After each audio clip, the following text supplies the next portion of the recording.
And we're recording. Yeah, we are. Good. Hello. Welcome back to the Lift Your Life Christmas podcast because it is going to be the penultimate one before Christmas.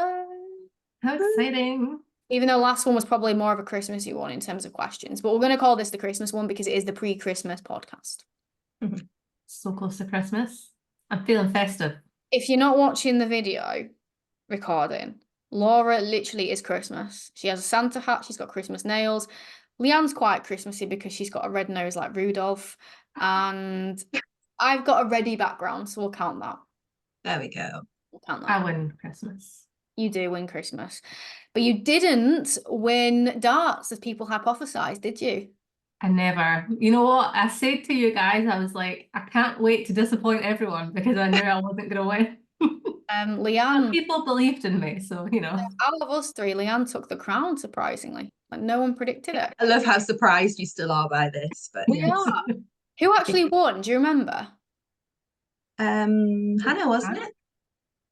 Surely it was Hannah. I think it was Hannah. Hannah was amazing. I think Hannah Done and that Lynn. before. She'd been practicing. I know, she was very good, very good. But we've got round two, and I think that was actually one of your questions to the podcast this week, which is about your skills at mini golf. So round two of Christmas for Lift Your Life this week is crazy golf in Leeds.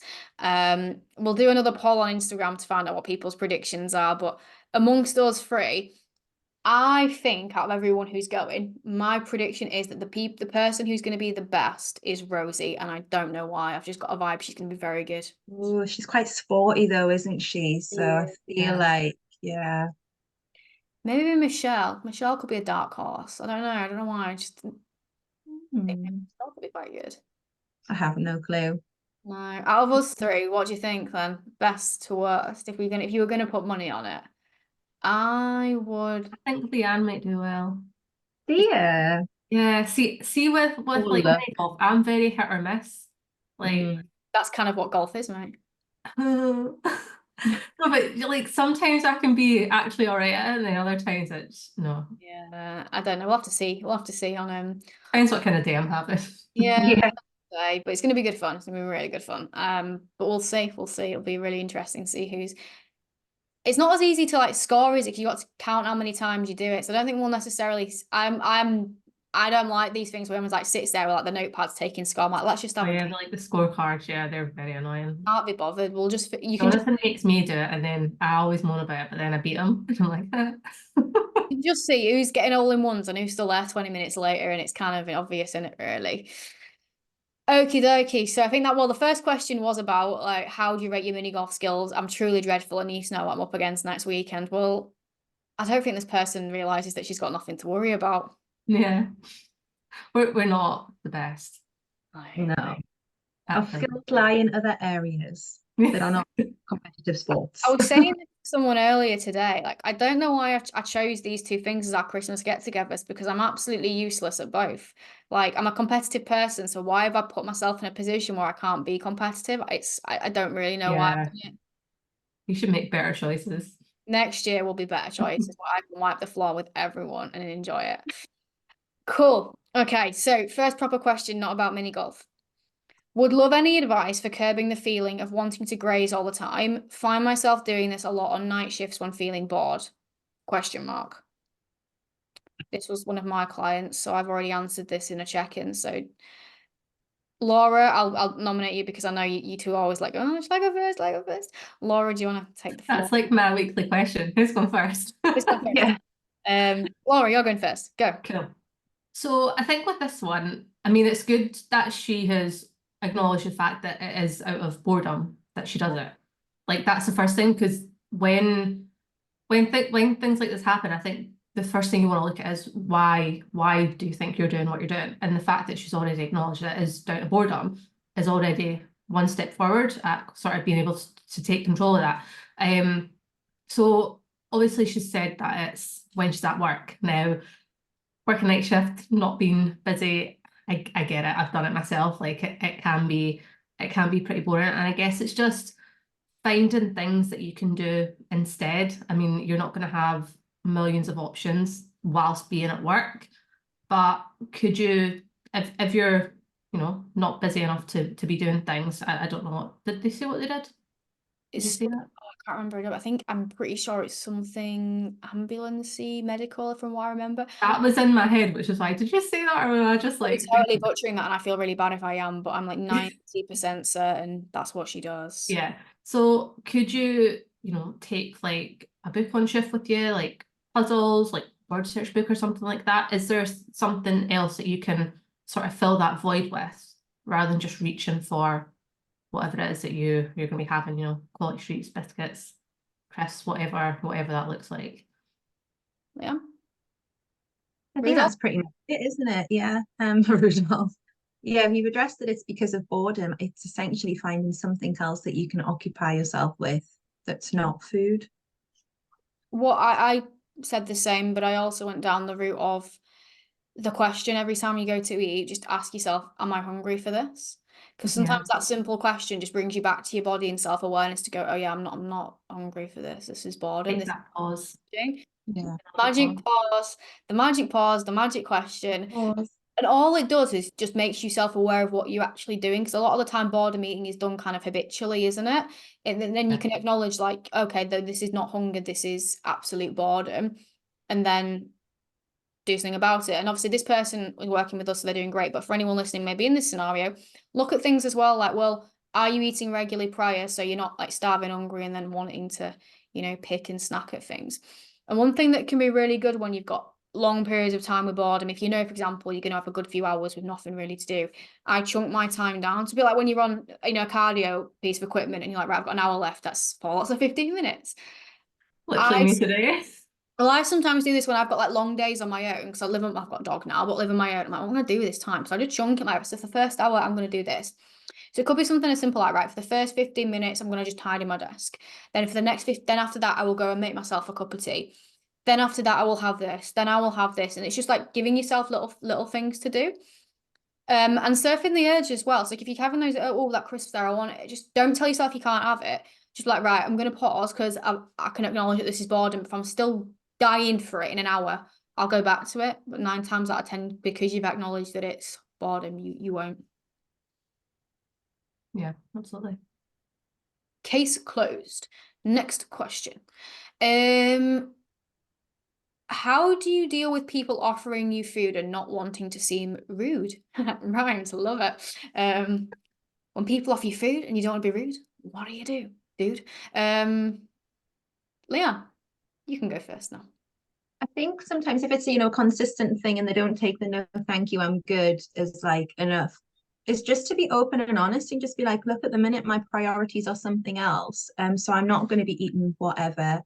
So I just prefer if you just didn't offer me. It's not me being rude. It just doesn't align with kind of my goals at the minute. And so that's not me being rude, but yeah, just please don't ask because I don't want it. And sometimes if you're just open and you just kind of put that out there, because a lot of the time people are probably unaware as well. And it's that kind of like British people are very polite anyway. So we always offer each other things without kind of thinking, well, some people are. For yourself.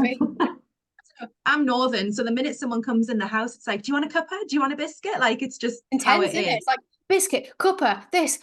Yeah. Just have a coat on.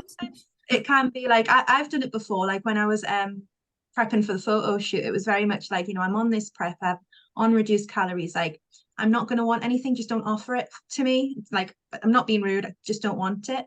And most of the time people will be like, yeah, that's fine, like, and they'll kind of, go along with that. So just being open and honest about it. Yeah. Laura? Yeah, I would say the same, to be honest. And I think, like, I totally get what this person means when they say, don't want to be rude. Someone's offering you something, you don't want to be rude.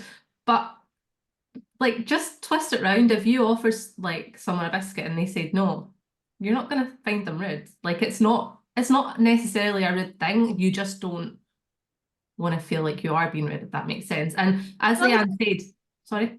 What was that noise, mate? Are you okay? It's like, biscuit. Oh, sorry. No, I was just going to say as well, as Leanne said, just be honest with people, because I done the exact same when I was prepping for my shoot. Like, anyone whose house I was going to be at, especially, I just said to them prior, like, please don't offer me these things, especially when it got to the end and it got tougher and tougher. I was like, please don't offer me these things. I don't, like, I'm sticking to this. This is what I'm doing. This is why I'm doing it. And it just makes it that little bit harder if you're, like, consistently offering me things. And people don't do it to be like malicious. They're just doing it to be nice. Yeah. Because that's such a normal thing in society now, is offer people food because that's what being nice is. Yeah. Just to add to that point as well, when you said you won't find it rude, if you were to offer someone something and they said yes, but then you later found out that they didn't want to say yes, you'd feel really bad about it. So if someone said, no, I don't want it because this is what I'm doing, and you know that they were acting in line with their values and you respect that person, then if you're a good person, then you'd be completely cool with that. I agree with you both, and you both kind of tackled that from like a long-term reoccurring thing, like going around to your grand's and she offers you a biscuit. But I think sometimes it can be short-term as well, can't it? Like if someone's brought in cake to the office and like, oh, do you want one or something? And you'd be like, oh, what do I do? You can always go down that route if you feel comfortable to say to that person, like, no, thank you, this looks amazing. And offer a compliment, like, I really appreciate the offer a kindness, or that looks amazing, but this is what I'm doing, so it's nothing personal. This is just what I want to do for myself, if that's okay. If you still feel really uncomfortable to say no, you could always say, oh, thank you, that looks amazing. Just eat it, I'm not hungry and I'll really enjoy this later. Am I right to take it home? And then you could decide, do you want to fit it into your calories later? Or maybe give it to your partner or give it to your kids or something like that. And then that way you don't have to say no. You're actually saying yes, but you're just saying, I'll just have it later. And then sometimes as well, just actually question like why you're saying no. Like, is it a case of in your head you created this rule and plan and like, oh my God, I can't deviate? Because sometimes plans can change and you can go, oh, you know what, spontaneously someone's offered me this.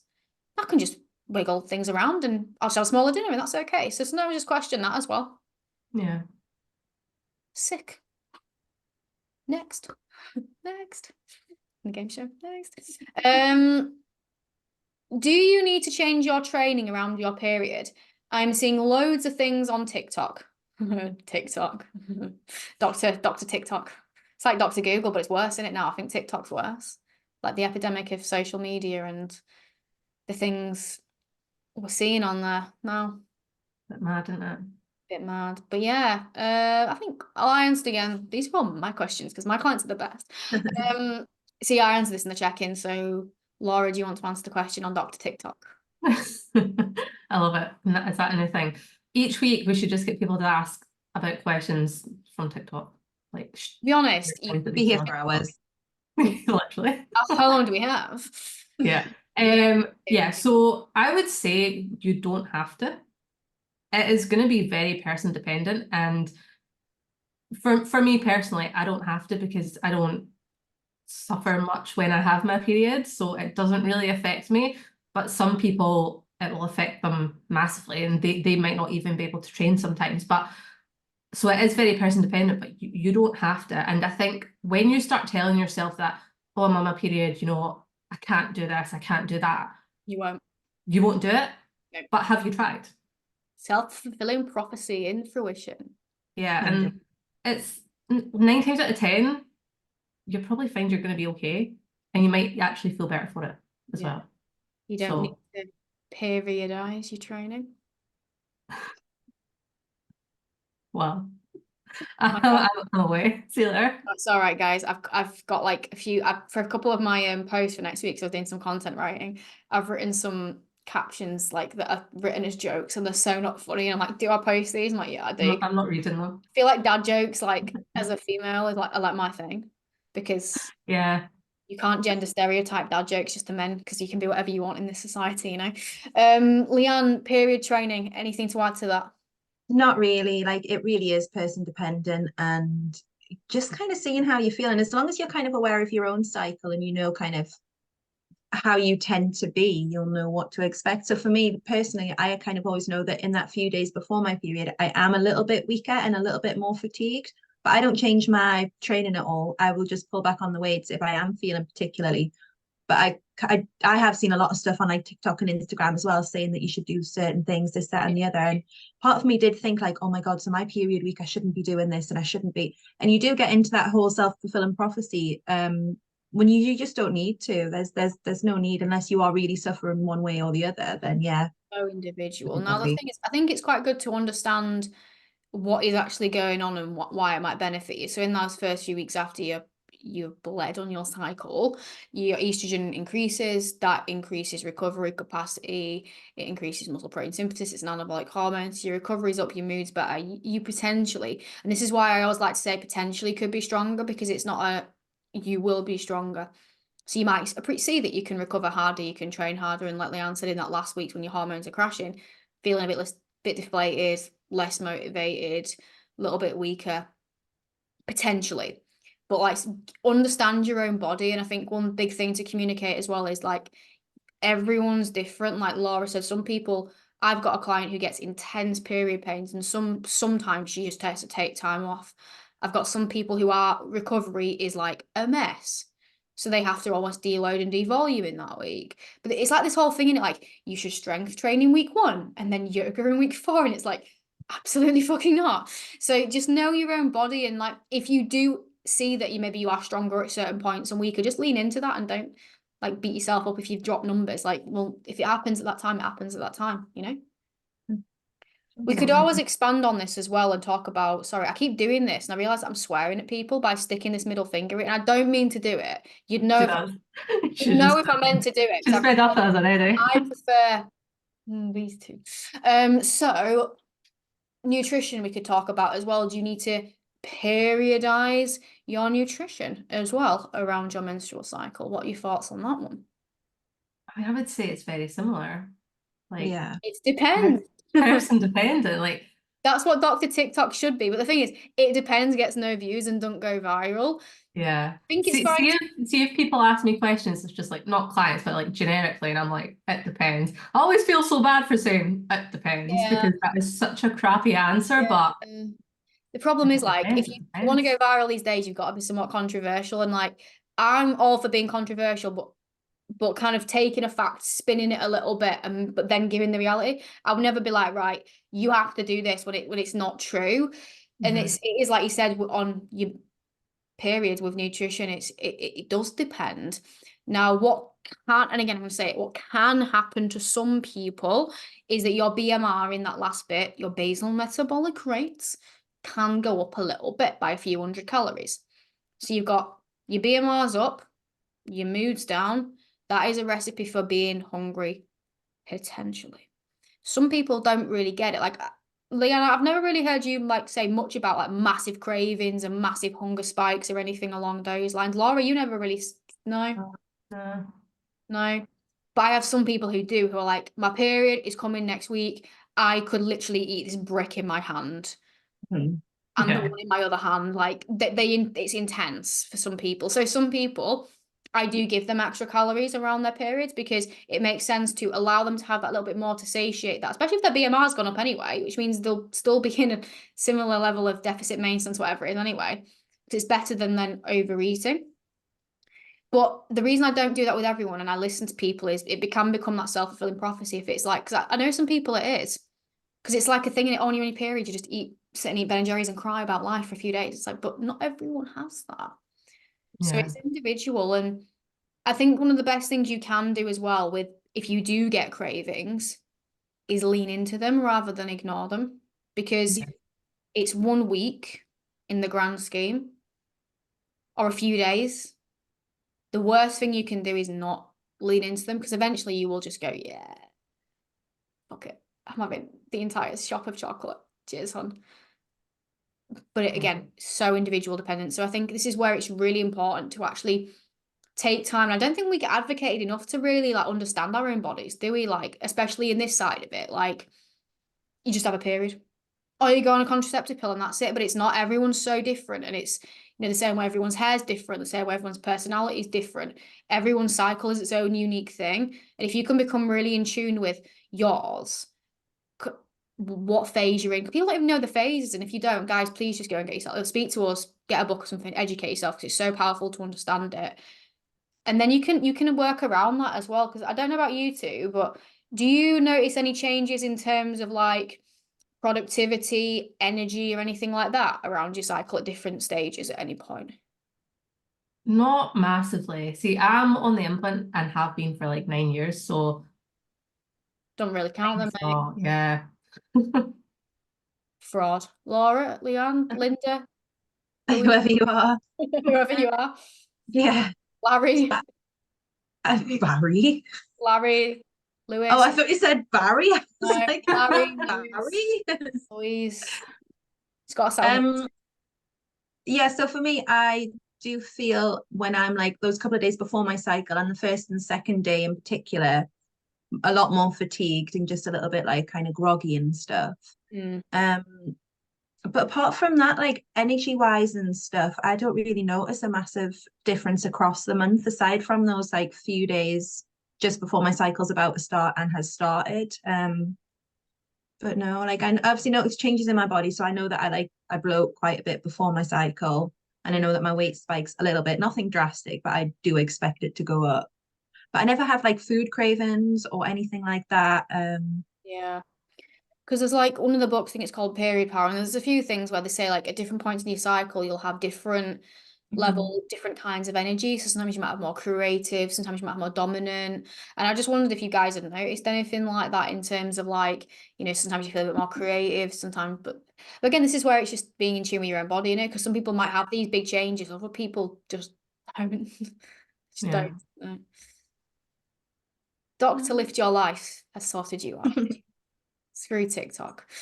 And then I've only got one more today. It's a nice short sweet one to end on Christmas, but it's I don't know how you're going to feel about this question because it's a word that we don't really like at Lift Your Life Coaching. Oh, I'm tapping out. I don't even know what it is, but I'm tapping out. Okay, I'm going to make this a bit fun. You've got to guess what this word. I'll say what the first half of the question is, and then you have to guess what the last word is. All right. Right. Tips on Motivation. ding ding ding. We have a winner. What did I win? Did I get a prize? Win the spirits of Christmas. I already am. You get I more. am Christmas right now. Well, now more Christmas. oh. Yeah, so just for context though, this person was struggling quite a bit with just personal reasons, moods taking quite a hit, energy taking quite a hit, having a few niggles, flare-ups, they couldn't be quite as active and just felt in a bit of a slump.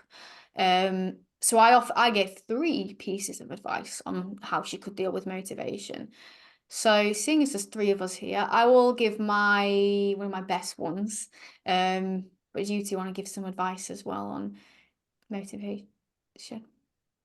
Sure. I would say that I'm only allowed to say one. Okay. You can say as many as you like, to be fair. I don't want to steal. I don't want to steal loads of answers. say one, hold on to the other. Leanne can go, and then if it's not been said, then you can go again. Okay. Okay. So I think when it comes down to, lacking motivation and all that sort of stuff, Motivation. 9 times out of 10, the main thing that is going to help you feel motivated is starting to see progress and starting to see results. I've got a whole reel on this next week about action to motivation. You read And my mind. the only way that you're going to get that is if you go and do what you're, meant to be doing.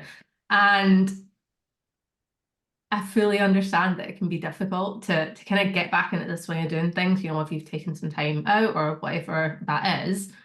I mean, we've all been there. But as soon as you start getting back into that routine, you're going to start making that progress. You're going to start seeing those results and you're going to start feeling motivated to do it again. It's just getting over that first hurdle of actually doing it. And it might not be easy for the first couple of weeks. You might feel a bit like, oh, I can't really be bored. Like, it's the last thing I want to be doing. But when you get into that routine, you will start to feel better about it and you'll start to enjoy it more, because I know that is something that I have went through myself like very recently. I just wasn't really in a routine with things. And now I am. And I said to one of my friends at the gym today, I said to her, I was like, oh, I might see if I can go up to 5 sessions in the gym rather than just 4 just now. And I've done 4 sessions for years now. And she was like, why? And I was like, well, I miss it when I'm not here. But see, like a month ago, I was barely going. I was there like once or twice a week. And I didn't even want to be there that much. So it's just actually finding that routine again. Falling back in love with the process. Action does lead to motivation, though. It does. That's the thing. Everyone waits for motivation to do the action, but if you don't do the thing, you won't see any progress, and that's demotivating. But if you do something, get a reward from it, that's going to motivate you more to do it. It's kind of a bit almost like working, right? Sometimes working, not us. We love what we do. But it's not great. But I would sit here on a Friday night. you do, yeah, I know, right? Woohoo! It's such wild humans. But you do it and you get paid, and that motivates you to do it again. And when you're a kid, and maybe you didn't want to clean your room, but you did it, and your mum gave you like £1, and back then £1 was like £1,000,000. And then you're like, oh, I'll clean my room again, because it's just that positive reinforcement. But I think if you can just remember that quote, and every single time you have a slump, you go, no, action leads to motivation, it will save you so much just time being in a slumpy slump. Leanne, do you have any tips on motivation? I mean, it kind of ties in with what you've already said, but it's kind of forgetting like how you're feeling now and thinking about like future you. So what is future you gonna thank you for? Like you in 6 months' time, are you gonna look back and be like, I'm so glad I spent the entire week on the sofa binging like Grey's Anatomy or I whatever? love myself at that, yeah. I do like Yeah. Or are you gonna look back and be like, I'm so glad 6 months ago I got off my arse and I did all of these things because look where I am now. So just kind of forgetting like how you're feeling in the present and thinking like how do you want to feel in the future. Yeah. It's not always have to be not always that far in the future either. Sometimes it could be just like, how do I want to feel tomorrow morning? Or how Yeah, do I want to exactly. feel by the end of today? How do I Well, want that's it, because sometimes you can't be asked to go to the gym. You go, you get those endorphins, you come out and you're like, yes, I'm so glad I did that. Like, yeah. exactly? So it's a really powerful question. Like, what is the future me going to thank me for? Yeah. That's kind of like something I've been speaking to one of my clients about, because she was finding it quite difficult to get into routine with going to the gym. And after every single session, like I think she would in the beginning she was going like once, maybe twice a week, which is absolutely fine. And then after every session, she was just like, that was amazing. I feel so good for that. And I'm like, but sit on that feeling. Sit on that feeling, because the next time, maybe can't really be bothered going. Remember that feeling. Remember how you felt after going to the gym and actually doing it. You're gonna thank yourself for it. Absolutely. Yeah. Was that your other bit of advice, Laura, or do you just yeah? Yeah. I had quite a few. I think you covered quite a few. I went with the 5-minute rule as well, just for short things, like if it is like the gym or a walk. Because one of the things she's struggling with is getting out walking. I said, just don't commit to your full sessions. Don't commit to your full half an hour. Commit to 5 minutes, and you'll probably end up doing more. Game changing thing, because once you've Find a committed, podcast you like as well. you up. Find a podcast you like. That was a game changer for me. The Lift Your Yeah. Life. Oh yeah. Obviously. I mean, everyone listens to all those episodes anyway, so And another thing as well is this is quite, it depends on the person, it depends what kind of person, it depends where you're at in your journey, and what kind of quote unquote tough love, fierce compassion you need for yourself. But on top of that question of what will the future me thank me for, sometimes you can just ask yourself a question of, say you're just not motivated to go and do your steps or go to the gym. Sometimes just ask this question: is this an option for me? And it sounds quite blunt, but sometimes you might go, actually, do you know what? No, this isn't what I want to do for myself. Or no, sitting around, or is making no progress an option for you? Because sometimes it might be like, actually, you know what, with what's going on in my life, that's maybe I can slow things down. But sometimes you're going to be like, actually, you know what, no. yeah. That's Just like asking yourself, are your actions right now aligning with what your goals are and what you want to achieve? and are you okay with that? Because Yeah. sometimes it might, like, for example, right now over the festive period, a lot of people's actions don't align with their goals per se, but that's kind of okay because it's a temporary thing. But if it's like, right, no, it's week 6 and your actions still aren't aligned with your goals, and sometimes that's the question: do you want this goal? Yeah. And sometimes it's not even looking at it in the way of, no, my actions aren't aligning, so I need to change those. Do you need to change your goals? Are things not working right now for a reason? Do you need to kind of take a step back and look at what is kind of manageable for you? Well, I did this with one of my clients this week, actually, because she's got a fat loss goal and she hasn't seen fat loss for a good amount of weeks because the things have been cropping up. So I just had to ask, I just asked that question. I said, is fat loss what you want to do right now? Because if so, we need to change something, because this isn't achieving fat loss. But if it's not what you want to do right now, and you want to focus on getting strong, habits, routine, sick, fine, more than happy with that. But what is your goal? And so I'm just reminding and reaffirming to yourself, oh yeah, this is what I want to do. Thus, if I want to achieve it, I kind of need to change something that I'm doing here. It can be really, really powerful just to reframe it. Like with Laura, you probably had a bit of a moment where you go, actually, no, you know what? I don't want to be this person that's like not really going to the gym, not looking after themselves. So I need to do something about it. Thus, you reached out to a coach. Here you are now. I got to that point where I was like, I don't want to be that person that's not focusing on their health and, you know, showing up on social media, caring more about, you know, their aesthetics and what people think of them than actually looking after the body, because that matters more. So I'm going to do something about it. I'm going to reach out to a coach. I'm going to change my echo chamber and what I'm internalizing. You can have a coach tell you to do these things, but sometimes you've got to have that kind of inner conversation and inner accountability to just go, right, don't want to do this for myself. Yeah.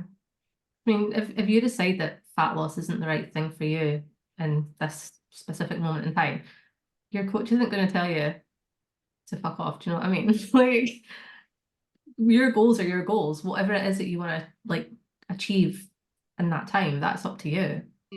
I think as well, just always remembering it sounds really awful, but like we're not that, you know, do extreme drastic things, but ultimately if you want change, change has to happen. And if it were comfortable and easy, you'd already be there. So it's sometimes accepting and leaning into that discomfort of this is challenging, I'm not motivated, this is quite hard. But that is what everyone goes through. And I sometimes say this to clients when I'm being bad cop Lucy, which I don't like to be the sassy bad. Believe it or not, I actually don't like to be sassy bad cop Lucy when I read. I'm like, oh, I don't have to bring that side of me out, but I'm gonna. Was that only when you coach me? Yeah, every single week, right, Laura? Not you shit out. It's like my alter ego comes out. I'm like, here she comes, and I just sometimes go right. So everyone has these moments, and I call it sink or swim moments. You've got a choice here. Are we gonna swim? Are we gonna do something about it? Or are you just gonna sink and go back to where you were? What are we doing? It's I two. like that. It's A or B. What do you want Yeah. to do? You want to go back? That's your life. You do you, hon. I'm cool with that. But you've come to me and this is what you said you want to do. This is what you're saying you want to do. Your actions aren't aligning with that. So where do we go from here? Do we go back? See you later, or do you want to move forward? And everyone's like, I don't want to move forward. Sick, let's do something then. Yeah, absolutely. Swim. Yeah, but when I do say Mic drop. I always have to put a disclaimer. I'm like, bad cop Lucy's come out and I don't like it, but I think she just goes, yes, I love you. because I just like being the happy, you know, from my check-ins. I'm like, hey, sis. I'm not quite like that. I'm like, I just love being a happy, bouncy human. And then when I have to bring out that more like, you know, right, I'm gonna have to be quite, you know, fierce self-compassion, bad cop Lucy. I'm like, fuck's sake. But it's part of it. But just know I really don't like doing it, guys. It makes me sad. And I always feel really sad. Even though I'm not like a dick telling you your shit, I still don't like it. I know it's funny because I think as a coach, like you do, kind of hate having to be like that with people, but then they're probably sitting there thinking, oh, thank fuck she said that. Like, yeah, that's what I needed to hear. And then we're just like, I don't want to say it. Yeah, I think we don't realize how nice we are being horrible. Like, I actually sent one of those kind of check-ins to one of my clients earlier this week, and she went, "Oh my God, thank you for this. My old coach used to like literally tell me off and shout at me," and I was like, "Oh, what was that about? I'm not your mum." Like, no, no. Anyways, that's all the questions for this week, and that's the last one before Christmas. I'm so sad. I mean, I'm buzzing that it's Christmas, but like, how is it this year over with already? Well, Like, this what the podcast hell? will probably be the last one we get out before the new year as well, because we're all taking a little bit of downtime, aren't we? So I don't think we'll have time for one next week. No. I know. Aw. Let's do a solo one. I was about to be like, I'm gonna miss you. Like, I'm not seeing you tomorrow and we talk every day, but that's not the point. Miss you too. But Not the same. I will obviously, because I can't not have a podcast out every Wednesday because it'll destroy my OCD with getting it out every Wednesday, and I'm on a streak since 2020, all right? I can't not.